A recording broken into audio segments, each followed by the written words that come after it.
ঘরটা দেখেন ভূতের মতন করে রেখে দিয়েছে।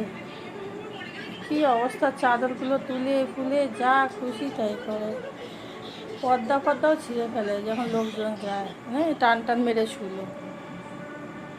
এক জায়গায় শুয়ে থাকে না, সারা এই খাটটায় আমার ওই দুইজন, একটা আগে তিনজন শুতাম।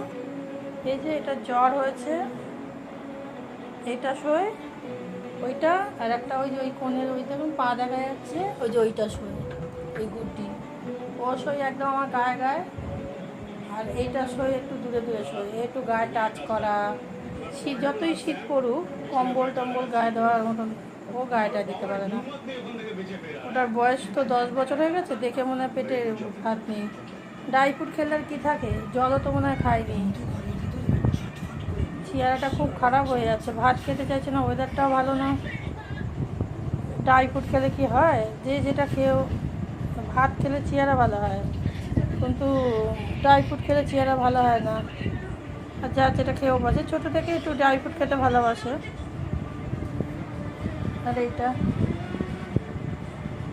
জানি না, বাড়ির কুকুরটার তো মানে বাচ্চা হবে। আজকে মাছ দিয়ে ভাত দিয়েছি, ও অরুচি হয়েছে। পেটে বাচ্চা থাকলে যেমন অরুচি হয়, ওটা অরুচি হয়েছে।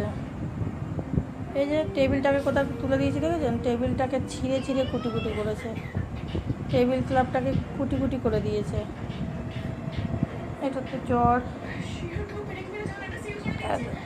ও দিদির ঘরে একটা রয়েছে, ল্যাপটা দিদির ঘরে রয়েছে। সব বদমাইশের হাড্ডি। ওকে তো ব্রিডিং করিয়েছি, বাচ্চা কাচ্চা হবে না। ও জ্বর এসেছিলো, ব্রিডিং করার লাস্টের দিনকে ওর শরীরটা খুব খারাপ হয়ে গেছিলো। ওষুধ খাইয়েছি, জ্বরের ওষুধ, অ্যান্টিবায়োটিক খাইয়েছি। কারণ রাস্তা ওই লালু, রাস্তা চিকুটা লালু, ওর গায়ে পোকা তো, ও এসে এখানে খাওয়া দাওয়া করে, এখন করে না। আজকে ওকে ওষুধ দিয়ে এসেছি, আজকে আবার দেখলাম পোকা হয়েছে, আবার ওষুধ দিয়ে এসেছি। কতগুলো ইঞ্জেকশন খেলো, ক্যান্সারের মতন হয়ে গেছিলো। ও বাথরুমের জায়গা থেকে, ছেলে কুকুর, ওর প্যাসেজের জায়গা থেকে ব্লিডিং হচ্ছিলো, খুব ব্লিডিং হচ্ছিলো কদিন ধরে, তাও 1 মাস ধরে ব্লিডিং হচ্ছে। রক্ত 2টো ইঞ্জেকশন দিয়ে এখন রক্তটা কমে গেছে, ফোলাটাও কমে গেছে, ব্যথাটাও কমে গেছে। এখন তো একটু ভালো লাগছে, জানি না কারো কী হবে। খুব ভোগে। এইটাও এখন কদিন ভুগছে, এটারও জ্বর, এটারও তো দেখছি 103-এর ওপরে জ্বর। ওষুধ তো খাইয়েছি, ওষুধ দিন থেকে খাচ্ছে না। 2 দিন ধরে খুব গরমটা দিয়েছে না, ভুলটা হচ্ছে কি ওকে খাঁচায় রেখেছিলাম, ওই ঘরটা বারবার কারেন্ট আসছে আর যাচ্ছে, আর সেই সময় পাখাটা চালিয়েছি, হঠাৎ করে বন্ধ হয়ে গেছে। এখন এই ঘরে থাকলে এইটা চালিয়ে দিই, কতগুলো পাখা নষ্ট হয়ে যায়, কারণ পাখায় ওদের লোমগুলো না জড়িয়ে গিয়ে সব নষ্ট হয়ে যায়।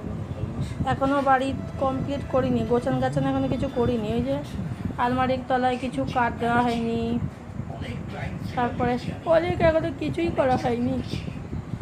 যেমন এসেছি এই কারণ এদের এত শরীর খারাপ যাচ্ছে এই বাড়িতে এসে না, মানে সব কটার একসঙ্গে। ওই যে একজনের হলে তো 2 জনের হবে না। ল্যাপটার হয়েছে, আর ল্যাপটার কাছে থাকে না, ও সবসময় ল্যাপটার কাছে থাকে, আর ওখান থেকে ওরও র্যাশ হয়েছে। Tata, bye bye.